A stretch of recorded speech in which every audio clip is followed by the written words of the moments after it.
Hello student, in a previous video we have discussed about the use of dimensional analysis, and in this we have to study the two uses. First is to check the correctness of physical equations and second is to establish the relationship between related physical quantities. बरोबर, दोन्ही पण आपण पाहिलं. त्याच्यामध्ये आपण simple पेंडुलमचं उदाहरण घेऊन त्याचा पिरियड फाइंड आउट केला. बरोबर, तर त्याचा पिरियड काय आहे सिंपल पेंडुलमचा?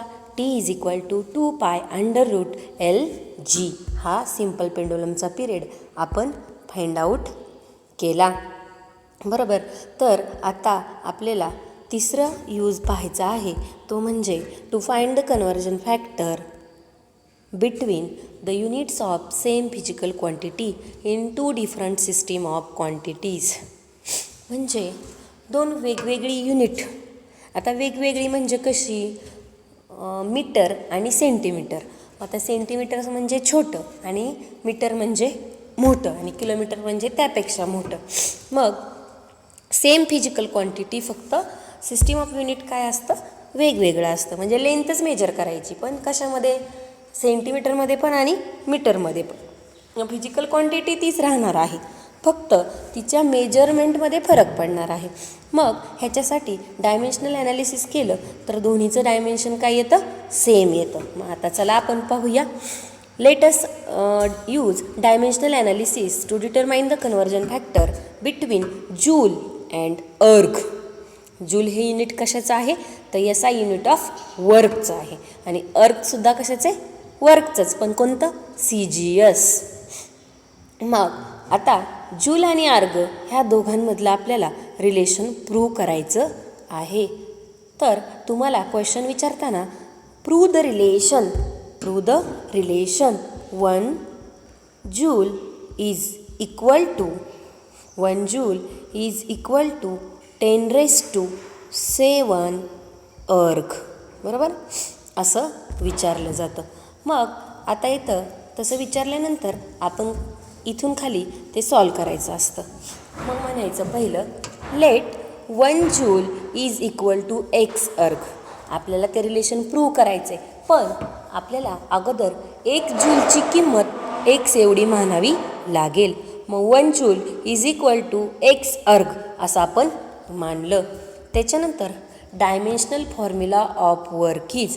तर मुलांनो, तुम्हाला ह्याच्यासाठी सगळ्यांचे डायमेन्शन्स माहिती असणं गरजेचं आहे.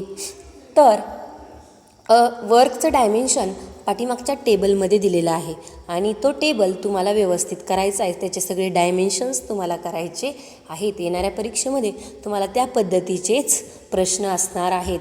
युनिट आणि डायमेन्शन्स विचारलेले असणार आहेत. मग dimensions formula for work is हा तुम्हाला माहिती असला पाहिजे. M1 L2 T⁻². मग substituting in the above equation we can right.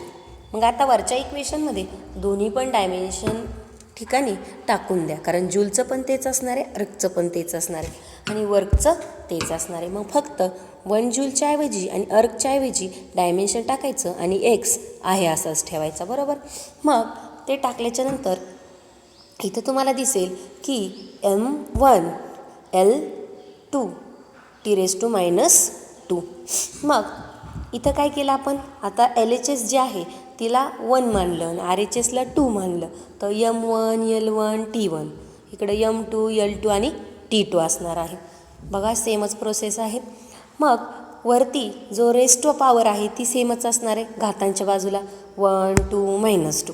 त्याच्यानंतर तुम्हाला इथं दिसेल की आपण काय केलं आहे, तर X आहे असंच ठेवला आहे आणि ही जी डायमेन्शन आहे ती ह्याच्या छेदाला आणून सोडली. म्हणून Xची व्हॅल्यू आपल्याला काय मिळाली? M1⁻², L1⁻², T1⁻², M2⁻², L2⁻², T2⁻². हे आपल्याला व्हॅल्यू मिळाली. बरोबर, मग आपण काय केलं तर Mच्या खाली M, Lच्या खाली L आणि Tच्या खाली T असं मांडून घेतलं आणि दोघांचा घात सेम आहे, त्यामुळं M1/M2⁻², L1/L2⁻², T1/T2⁻². लक्षात आलं? अशा प्रकारे Xची व्हॅल्यू काढून आपण त्याला काय केलं? सेपरेट केलं. Fair suffix 1 indicates SI unit and 2 indicate CGS unit. आपल्याला माहिती की M1, L1, T1 हे SI युनिटसाठी आहे आणि M2, L2, T2 हे CGS युनिटसाठी आहे. बरोबर. मग in SI units L, M, T are expressed in metre, kilogram, second. आणि CGSमध्ये काय असतं? L, M, T are represented by, मग मीटरचं छोटं युनिट सेंटीमीटर, किलोग्रॅमचं ग्रॅम, सेकंदचं सेकंदच राहतं. मग त्या पद्धतीने आपण काय करू, ते वरील सगळे जे M1, L1, T1 आहेत त्या सगळ्यांच्या ऐवजी SI युनिट टाकून देऊ, किलोग्रॅम, मीटर आणि सेकंद. आणि खाली जे M2, L2, T2 आहे त्याच्यासाठी आपण CGS युनिट छोटं युनिट टाकू, ग्रॅम, सेंटीमीटर आणि सेकंद. बरोबर. फक्त M1, M2, L1, L2, T1, T2च्या ऐवजी आपण मोठं आणि छोटं युनिट टाकून दिलं. मग हे टाकून दिल्याच्या नंतर आपल्या असं लक्षात येईल की किलोग्रॅम आणि ग्रॅम ह्या दोघांमध्ये काय फरक आहे. तर आपल्याला माहिती आहे की 1 किलोग्रॅम म्हणजे किती ग्रॅम? 1000 ग्रॅम. बरोबर. मग 1000 म्हणजे 10⁻³ बरोबर. मग तसंच मीटर, सेंटीमीटर, 100 सेंटीमीटर म्हणजे 1 मीटर, सेकंद आहे असंच. मग त्यानुसार आपण काय केलं, जी सेंटीमीटर, सेकंद हे सगळं कॅन्सल होईल आणि काय राहणार फक्त 10⁻³ 10⁻². आता इथं बघा 100 आहे, 100 आहे म्हणजे 10⁻² आहे, पण रेज टू पॉवर काय आहे? 2 आहे. मग काय असतं? ह्या दोघांमध्ये गुणाकार असतो. 2 गुणिले 2 म्हणजे इथं काय होणार? 4. म्हणून इथं 10⁻⁴ आला. 10⁻³ 10⁻⁴ बरोबर काय होणार? 10⁻⁷. आपल्याला माहिती आहे, आपण फॉर्म्युला शिकलेलो आहे, A⁻m into A⁻n is equal to काय असतं?